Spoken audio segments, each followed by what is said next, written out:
सर्वांना नवीन वर्षाच्या शुभेच्छा। लवकरच सुरू होतं ना नवीन वर्ष। गेले 8 दिवस सुरू असलेलं हिवाळी अधिवेशन आज संपलंय आणि अधिवेशनामध्ये झालेलं कामकाज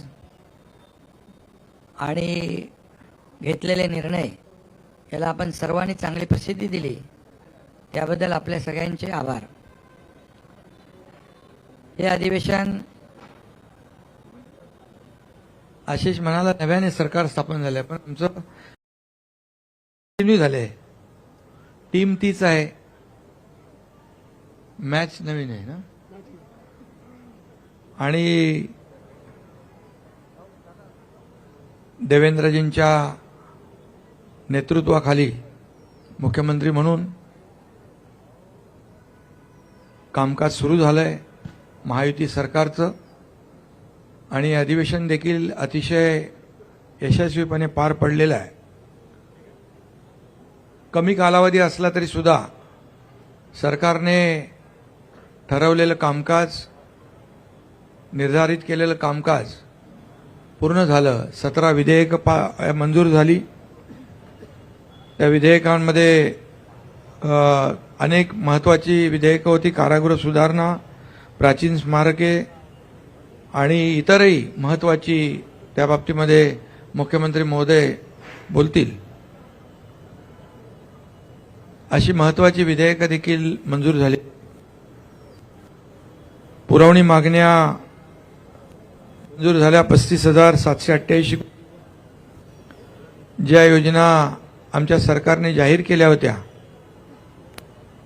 लाडकी बहीण योजना असेल, अन्नपूर्णा योजना असेल, बळीराजा वीज सवलत असेल, इतरही ज्या योजना आहेत, या सुरू ठेवण्यासाठी जी आर्थिक तरतूद लागते ती तरतूद देखील पुरवणी मागण्यांमध्ये मंजूर केली।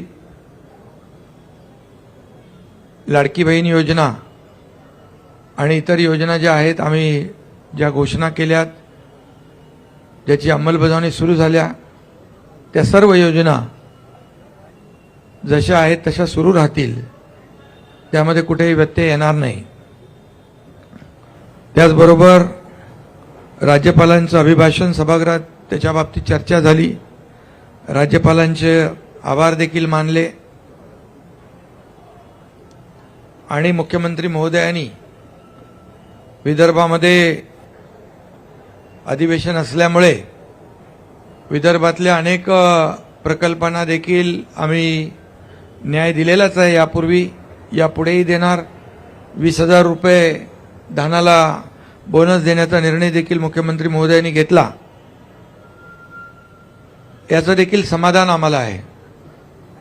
आणि आमचं सरकार जे आहे सर्वसामान्यांचं सरकार आहे, सर्वांना सोबत घेऊन जाणारं आहे, आणि मागच्या महायुती सरकारचा जो वेग होता, जी गती होती, त्याला आणखी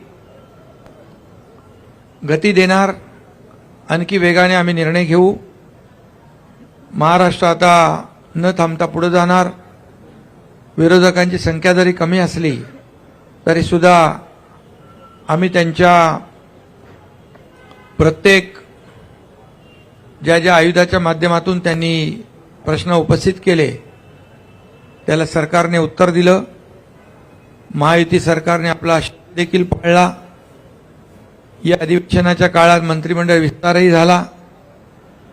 विधान परिषदेचे सभापती देखील त्यांची नियुक्ती झाली, आणि विशेष म्हणजे पुणे विमानतळाला जगद्गुरू संत तुकाराम महाराज यांचं नाव देण्याचा प्रस्तावही मंजूर करून केंद्राला आम्ही शिफारसही केली। फक्त एवढंच आहे की अधिवेशन विदर्भात असताना विरोध पक्षाने विदर्भासाठी जे मुद्दे उपस्थित करायला पाहिजे ते सभागृहामध्ये, ते दुर्दैवाने उपस्थित न करता पायऱ्यांवर आणि तुमच्या चॅनल समोर जास्त प्रश्न आणि आरोप करण्यामध्ये धन्यता मांडली। तरी सुद्धा ठीक आहे, आम्ही सरकार म्हणून पक्षाला देखील मान सन्मान दिलेला आहे, आणि विरोधी पक्षांनी फक्त यापूर्वी जसं 2.5 वर्ष पायऱ्यांवर आंदोलन करून आमच्यावर आरोप केले, प्रत्यारोप केले, पण आम्ही मात्र आरोपाला 2.5 वर्षामध्ये आरोपाने उत्तर नाही दिलं, आम्ही कामाने उत्तर दिलं.